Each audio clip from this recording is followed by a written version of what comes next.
Hey guys, Peter here to do an album review. Today I'm here to tell you all about the latest album from the Night Flight Orchestra, Aeromantic, out February 28th on Nuclear Blast. This album has 12 tracks, 55 minutes in length, and this is the band's fifth full-length studio album. To me, this album has all the hallmarks of the Night Flight Orchestra. Everything that you've expected from this band up until now, everything that you've been delivered from this band, every single album that they've released up until this point had a lot of the same dynamics. All of those elements are going to be at play within this record. This record is really not different from anything this band has given us in the past, so there's a little bit of a sense of comfort, a sense of familiarity to the sound, to the feel, to the approach on this record. Overall, I really feel that the album has a great dynamic, has a great fluidity, and has a great construction. Starting off with the sound, you can feel like this album just has that dynamic approach, that eclectic sound that we've gotten to expect from this band, mixing different genres, different eras, different sounds in order to create the more robust sound possible for the band. So you get a little bit of 80s rock, hard rock, blues, psychedelic sounds, at least a little bit of psychedelic elements, really melancholic soundscapes, pop. All of these are at play in order to create a very diverse sound. And when you create a very diverse sound, you can go anywhere you want. Sky is the limit. You can create songs that are very different from each other, that go into different places, that allow you to create different themes within the songs as far as lyrics are concerned, but also create songs that have different dynamic structures. Really create 12 very independent and individual tracks that have absolutely no boundaries to themselves, and really your own imagination and your own creativity is going to be the decisive factor on where you're going to go with any single track on the record, and that's what you get with this album.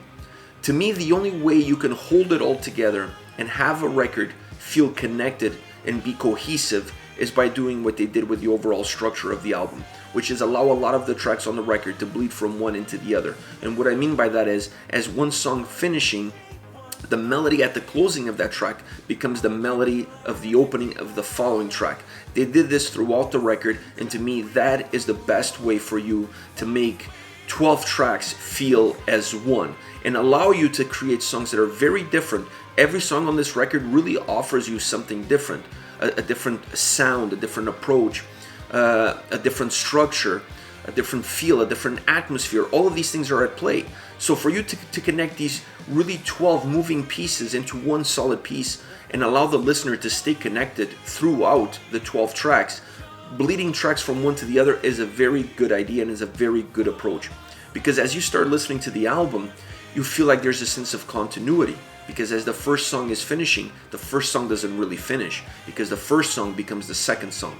The second song becomes the third song, and so forth and so forth. So from a listener perspective, there is no break in between tracks.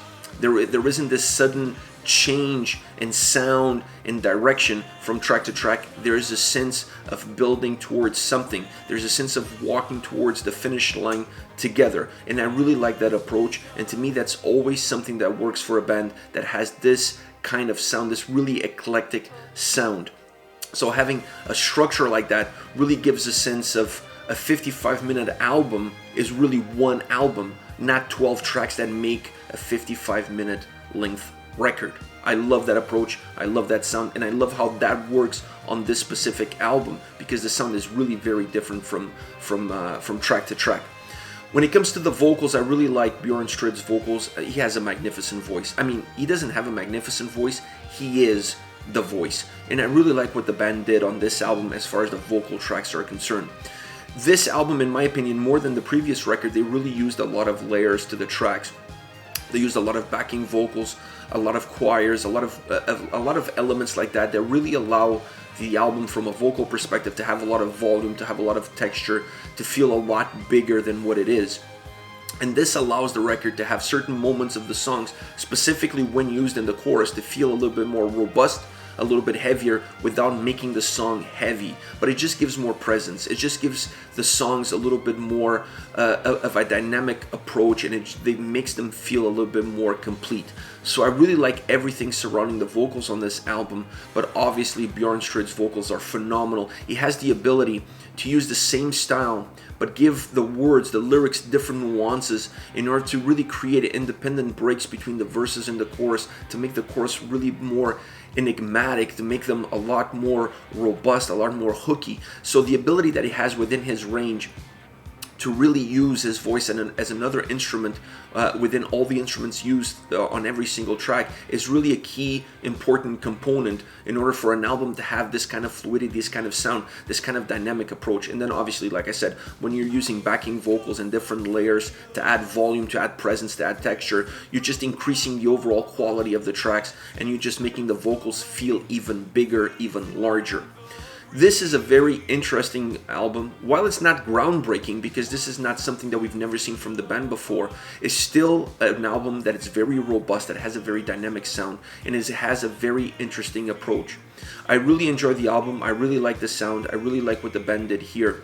But to me, this is an album that works if you listen to the album from beginning to end and you listen to it as one. It's not necessarily an album where you can pluck singles out of it and have those songs be the calling cards of the record. That's not what this album is. This album is really one song that's 55 minutes long with 12 chapters within it. That is what this record is all about. Now, as far as songs are, having said that, as far as songs are concerned, let me give you three that really illustrate all the elements that I mentioned before: the bleeding from track to track, the independent sound that they have, the eclectic sound that they have, the different structures, the different approaches. I want to start off with Tonight Is Our Only Chance. Really interesting song. I really love this song. It has an 80s pop rock ballad to it. Really beautifully done, really beautifully constructed. It works extremely well, has great melody to it. I really like the synthesizer melody as well. It has a great overall melody, not only coming from the synthesizer, but the melody that comes from the synthesizer is definitely one that permeates throughout the track, sometimes a lot more predominant than others, but it's still one of the main key ingredients of this song and how well it works.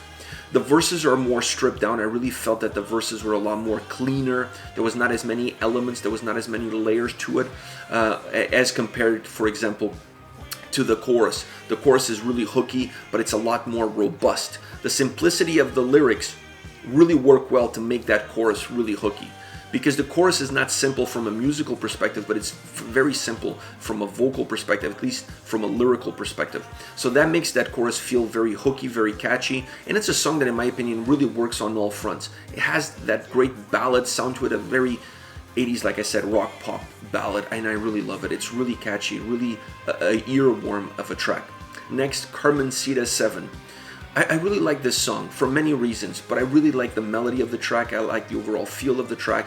I like the lyrics on this track. I like the structure on this track. The song has great melody, great upbeat melody, while being a song that not necessarily has an upbeat story to it as far as the lyrics are concerned.